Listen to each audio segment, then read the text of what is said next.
Hello, students. Today we start the new topic of the chapter Alternative Centers of Power, and today's topic is the rise of the Chinese economy. और इससे पहले हमने ASEAN के बारे में पढ़ा, हमने ईयू के बारे में पढ़ा, और अब हम वर्ल्ड की जो थर्ड मेजर अल्टरनेटिव पावर है उसके बारे में पढ़ेंगे, और वो कौन सी है? China. Let us now turn to the third major alternative centre of power and our immediate neighbour China. अब वर्ल्ड की थर्ड मेजर पावर और जो साथ में हमारी नेबर भी है, जो कंट्री चाइना के बारे में इसमें पढ़ते हैं. The cartoon on the following page sums up the current mood all over the world about the rise of the China as an economic power. और नेक्स्ट पेज पर जो हमें ये कार्टून दिखाई दे रहा है, ये चाइना की ग्रोइंग इकोनॉमिक पावर को शो कर रहा है. आपको यहाँ पर दिखाई दे रहा होगा कि इस ग्लोब को पूरी तरीके से किसने कवर कर रखा है? ड्रैगन ने. और ये जो है ये चाइना की वॉल है. तो ये जो पावर है, मतलब इकोनॉमी इतनी तेज़ी के साथ चाइना की ग्रो हो रही है कि उसने इन्फ्लुएंस पूरे वर्ल्ड पर दिखा रखा है. Chinese economic success since 1978 has been linked to its rise as a great power. China की जो इकोनॉमी है उसने कब से ग्रो करना स्टार्ट करा? 1978 से. China has been the fastest growing economy since the reforms first began there. China की जो इकोनॉमी है आज वो दुनिया की सबसे तेज़ी के साथ ग्रो होने वाली इकोनॉमी में से है. It is projected to overtake the US as the world's largest economy by 2040. और चाइना का जो एम है वो ये है कि 2040 तक वो यूएस इकोनॉमी को भी ओवरटेक करेगी. It's economic integration into the regional makes it the driver of the east Asian growth. और जितनी तेज़ी के साथ ये इकोनॉमी ग्रो कर रही है उसको देखते हुए हम ये कह सकते हैं कि चाइना एक तरीके से ईस्ट एशिया का ड्राइवर इट मीन्स कि उसने पूरी तरीके से ईस्ट एशिया की इकोनॉमी को अपने कंट्रोल में कर रखा है, thereby giving it enormous influence in regional affairs. साथ में रीजनल अफेयर्स में भी उसका बहुत ज़्यादा प्रभाव हमें देखने को मिलता है. The strength of its economy together with other factors such as population, land mass, resources, regional location and political influence added to its power in significant way. और इसकी इकोनॉमी को स्ट्रेंथ किन किन चीज़ों से मिल रही है, वो कौन कौन सी फैक्टर्स हैं जो चाइना की इकोनॉमी को इतना ज़्यादा स्ट्रॉन्ग बना रहे हैं.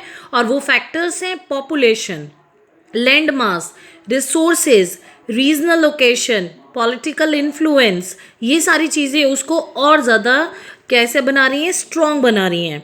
After the conception of the People's Republic of China in 1949, following the Communist Revolution under the leadership of Mao, its economy was based on the Soviet model. 1949 में जब चाइना में पीपल्स रिपब्लिक मतलब China का जब बना, peoples Republic of China बने, तो वो किसके अंडर में बना था? लीडरशिप में, माओ की लीडरशिप में बना. और उसने कौन सा मॉडल अपनाया? सोवियत मॉडल अपनाया था. The economically backward communist China chose to serve its links with the capitalist world. Economically backward जो चाइना था उसने क्या करा? कैपिटलिस्ट वर्ल्ड से अपने आप को लिंक नहीं किया. It has little choice but to fall back, मतलब उसने यहाँ पर the economically backward communist China choose to serve its link with the capitalist world. मतलब इकोनॉमिकली इतना पिछड़ा हुआ था चाइना कि उसने अपने आप को किससे जोड़ने की कोशिश करी? कैपिटलिस्ट वर्ल्ड से. It has little choice but to fall back to its own resources and for a brief period. लेकिन दोबारा से वो वापस आ गया, और मतलब उसने दोबारा से जितने भी कैपिटलिस्ट वर्ड से उसने रिलेशन रखे थे वो सब उसने तोड़ दिए. और उसके बाद वो केवल किस चीज़ पर निर्भर हो गया? अपने रिसोर्सेज के ऊपर निर्भर हो गया. और मतलब वो खुद इट मीन्स जैसे सोवियत ब्लॉक में होता था कि हर चीज़ किसके कंट्रोल में होती थी? गवर्नमेंट के, और बाहर से कोई भी ट्रेड नहीं किया जाता था. इसी तरीके से चाइना ने भी अपनी इकोनॉमी इसी तरीके की बनाई. For a brief period on Soviet aid and the advice. और कुछ समय के लिए चाइना को सोवियत की सहायता भी मिली और सोवियत संघ ने उसे एडवाइस भी दी. The model was to create a state owned heavy industries sector for the capitalist consumption from agriculture cumulated from agriculture. It means agriculture land से उसने अब क्या बनाना शुरू करा, उसने इंडस्ट्रीज को डेवलप करना शुरू करा. As it was short of foreign exchange, it is needed in order to buy technology and goods on the world market.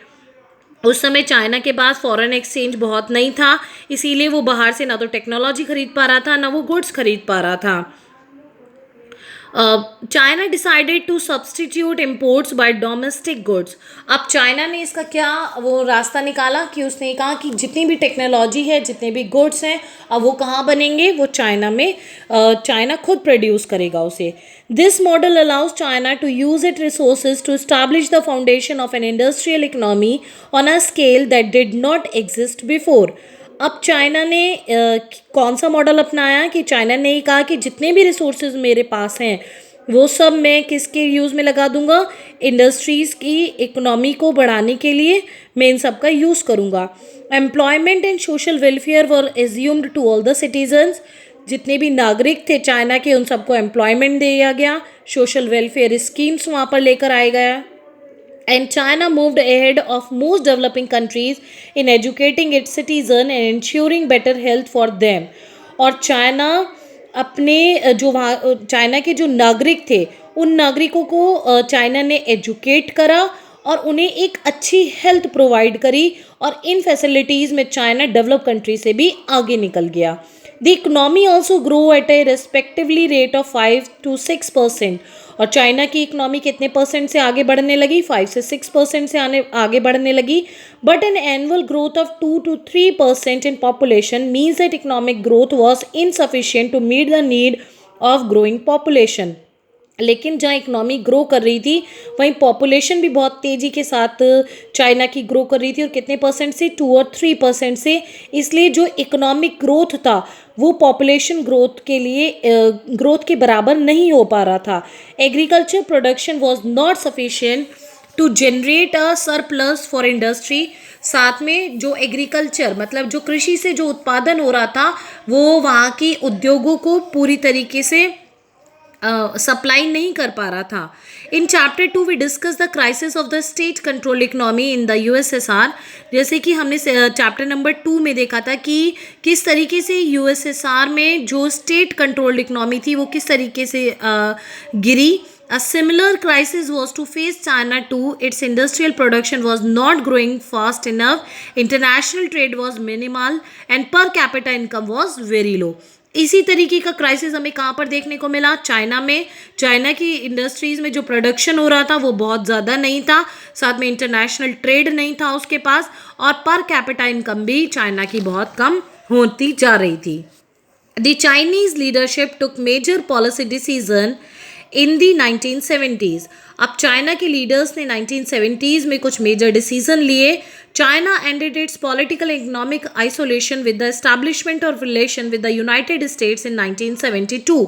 China ने जो अभी तक अपने आप को राजनीतिक और आर्थिक रूप से बिल्कुल अलग कर रखा था, 1972 में आकर उसने इन चीज़ों को तोड़ा और अपने संबंध अब किससे डेवलप करने शुरू कर दिए, यूनाइटेड स्टेट्स से. प्रीमियर जो Enlai propose the 4 modernisation agriculture, industry, science and technology in 1973. By 1978, then the leader Deng Xiaoping announced the open door policy and economic reforms in China. अब चाइना ने 4 तरीके के मॉडर्नाइजेशन के तरीके रखे. एक तो उसने अपनी एग्रीकल्चर को मॉडर्नाइज करा, अपनी इंडस्ट्रीज़ को, अपनी साइंस को और साथ में अपनी मिलिट्री को. और 1978 में उसने ओपन डोर पॉलिसी अपनाई और the policy was to generate higher productivity by investment of the capital and technology from the abroad. और ये ओपन डोर पॉलिसी जो 1978 में चाइना ने अपनाई थी उससे क्या फ़ायदा हो रहा था चाइना को, कि चाइना को अब जो बाहर से क्या मिल रहा था, नई लेटेस्ट टेक्नोलॉजी मिल रही थी और उस टेक्नोलॉजी का यूज़ करके वो प्रोडक्शन भी हाई कर रहा था. तो इस तरीके से आज का जो वीडियो है वो हम यहीं एंड करते हैं और कल हम चाइनीज़ इकोनॉमी के बारे में और पढ़ेंगे. Thank you so much.